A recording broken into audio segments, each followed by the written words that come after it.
Olá, meus queridos, sejam sempre muito bem-vindos. Para quem não me conhece, eu sou Karina Carrascosa e agora nós vamos para a segunda questão da prova da Prefeitura de Alvorada do ano de 2021 da Banca Legale. É uma questão que fala sobre a toxicidade do flúor. Vamos lá!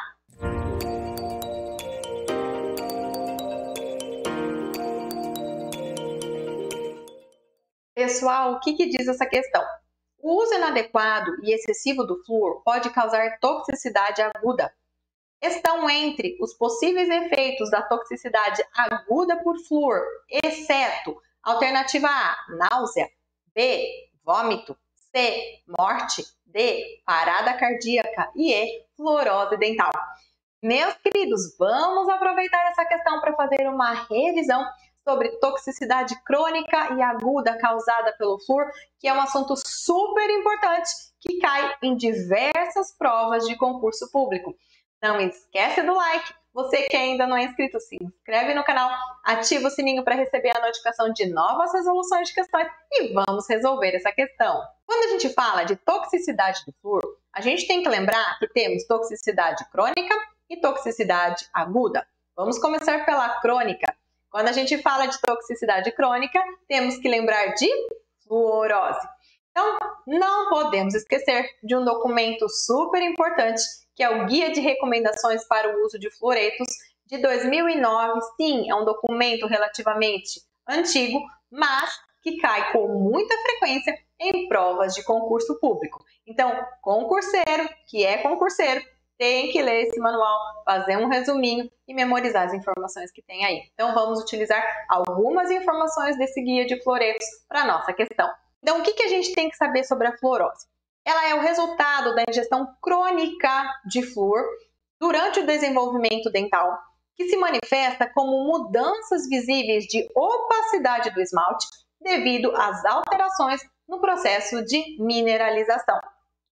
Além disso, o grau dessas alterações é uma função direta da dose de flúor a que a criança está sujeita, miligramas de flúor por quilo por dia, e do tempo de duração da dose. O documento ainda traz para a gente que, como se trata de um efeito sistêmico, as alterações elas se distribuem simetricamente dentro da boca, afetando os dentes em formação no período de ingestão do flúor. Os aspectos clínicos vão desde linhas opacas brancas finas, cruzando transversalmente o longo eixo da coroa do dente, até quadros onde as áreas do esmalte gravemente hipomineralizado se rompem e geralmente o esmalte restante fica pigmentado. Informação super importante, marca, grifa, escreve no seu post-it, porque cai em prova de concurso público. A pigmentação é pós-eruptiva, está lá no nosso documento, por causa da maior porosidade do esmalte com fluorose, mas essa maior permeabilidade do esmalte não tem nenhuma relação com o aumento de risco à cárie. Pessoal, eu já vi em diversas questões de concurso público essa informação aí, do jeitinho que está aí, em afirmativas de verdadeiro ou falso. Então, de novo, a pigmentação é pós-eruptiva por causa da maior porosidade do esmalte, no caso da fluorose. Mas essa maior permeabilidade do esmalte fluorótico não tem relação com o aumento de risco à cárie. Gravaram aí? Mais uma informação importante. Dose limite de ingestão de fluoretos capaz de produzir uma fluorose clinicamente aceitável é de 0,05 a 0,07 mg de flúor por dia por quilo. Gravem essa informação. Além disso, o período crítico de exposição a dosagens excessivas de flúor para as duas dentições é do nascimento até os 8 anos de idade. Está lá no documento. Já que estamos falando de fluorose, não podemos deixar de falar do índice de Dian, que avalia a fluorose. Então, aqui a gente tem o nível 0, que é normal, o 1, que é questionável, a gente tem o esmalte com leves aberrações na translucidez, que podem variar desde pequenos traços esbranquiçados até manchas ocasionais. O 2 é muito leve, uma fluorose muito leve. São áreas pequenas e opacas de cor branca, porosas e dispersas irregularmente sobre o dente, mas envolvendo menos de 25% da superfície dentária vestibular. Pessoal, Clinicamente, concordo com vocês que é um pouco difícil a gente avaliar, é questionável, é muito leve, moderado. Para concurso público não é tão complicado assim. E o que os concursos geralmente pedem para a gente? Quando ele fala de muito leve, ele vai falar que essas manchas elas estão em menos de 25% da superfície. Então, faça essas associações dessas palavras-chave, porque é muita informação para a gente guardar. Então, índice de DIAN muito leve, menos de 25% da superfície. O leve, que é o 3, menos de 50% da superfície. O moderado, a gente já tem um desgaste acentuado e manchas marrons.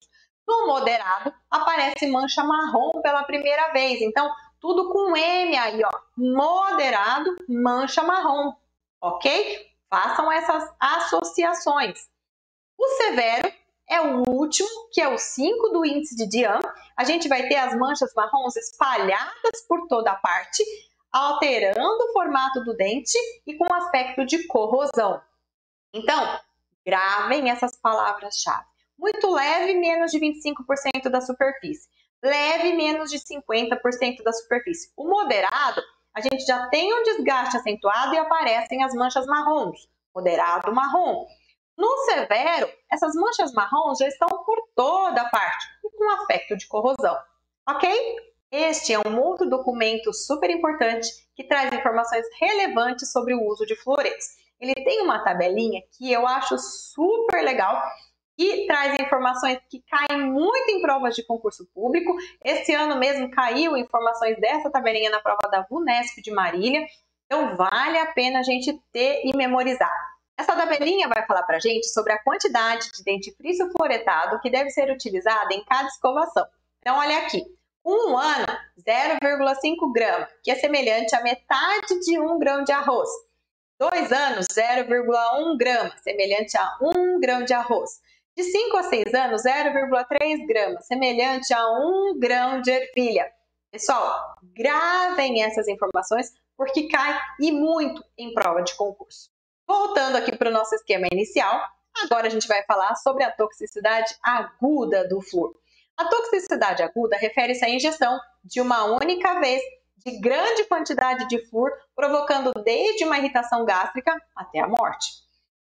Quais são os sintomas, então, que a gente pode ter numa toxicidade aguda? A gente tem sintomas gastrointestinais, que podem ser náusea, vômito, diarreia, cólica, dor abdominal. Sintomas neurológicos, depressão do sistema nervoso central, parestesia, paresia, convulsão. Sintomas cardiovasculares, palidez, hipotensão, choque, parada cardíaca. E os bioquímicos, acidose, hipocalcemia, hipomagnesemia, baixa cálcio, baixa magnésio. Além disso, o efeito da intoxicação aguda é extremamente perigoso nas primeiras 4 horas. E a literatura vai falar para a gente que a gente deve agir preferencialmente nos primeiros 30 minutos. E a morte geralmente é decorrente de parada cardíaca. Guedes Pinto vai dizer que, ao se acudirem indivíduos em tais situações de intoxicação aguda por flúor, medidas emergenciais devem ser tomadas para diminuir a absorção do flúor, tais como provocar vômito, grandes quantidades de cálcio devem ser fornecidas no leite ou na água, lembrando que o cálcio se liga ao flúor e é eliminado. Recomenda-se a administração de hidróxido de alumínio, pois este aglutina o flúor e a lavagem gástrica. Agora, alguns números importantes sobre toxicidade aguda. Lembra que, no caso, a gente viu que para causar uma fluorose clinicamente visível era 0,05 a 0,07 miligramas de flúor por dia por quilo de peso.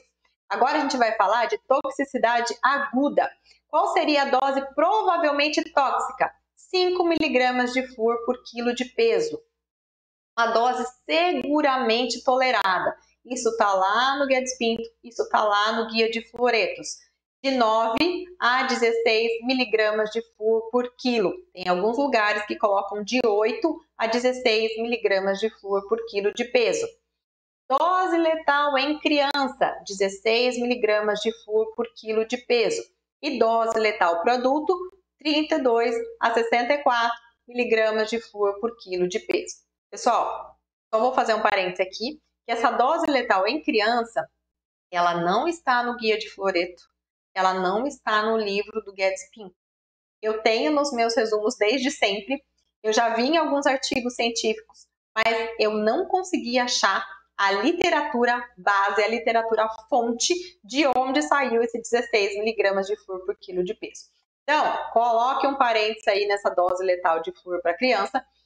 Se alguém encontrar a literatura, compartilha aqui com a gente, tá bom? As outras informações, que a dose provavelmente tóxica, a dose seguramente tolerada e a dose letal para adulto, tá lá bonitinho na literatura do Guedes Pinto e tá lá no guia de fluoretos. Quando a gente volta para a nossa questão, ela pede um efeito que não seja resultado da toxicidade aguda por flúor. A náusea é, o vômito é, morte sim, parada cardíaca sim. A fluorose dental é resultado de uma toxicidade crônica por flúor. Então, a alternativa E é a resposta correta da nossa questão. Espero que vocês tenham acertado, que vocês tenham relembrado esse assunto. Deixa aqui nos comentários o que você achou dessa questão. Agradeço mais uma vez a sua companhia aqui comigo e te vejo numa próxima questão. Tchau!